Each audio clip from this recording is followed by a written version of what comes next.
Could you go into how you made the transition to miniatures? Sure.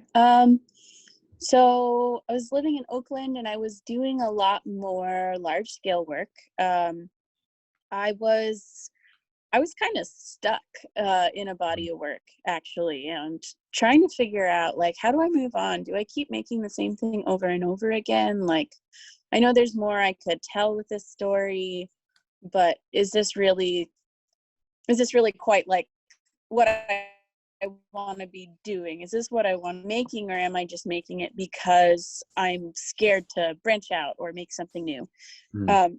So the shift that I made towards miniatures was like, how do I tell this story? I had a like fake natural history museum for 19th century naturalists. I called it the Marcus Kelly Collection, and I did a series of large scale installations. Okay.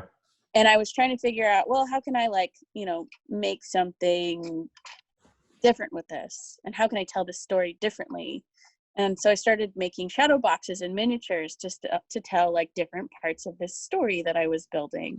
Mm-hmm. So that's where I really started to get into it. And then I started playing around with resin because I wanted to make like a coastline scene. And I was like, after that, I was just hooked with doing resin and miniatures. And then I moved up to Portland in Oregon, and we had a very small apartment. Okay. And I didn't have the same kind of resources to start doing large installations. So I've always loved dioramas and I've always loved miniatures. So I thought, you know what, like this is a similar thing, shadow boxes are a kind of installation. Mm-hmm.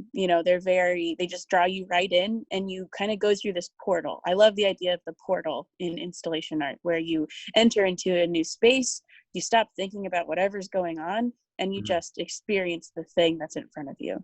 Right. And I think that a lot of people are able to do that with miniatures in ways they're not able to do that in the rest of their lives. It's very captivating, and that's the kind of work I really enjoy doing. Mm-hmm. I'm so excited for this hang set!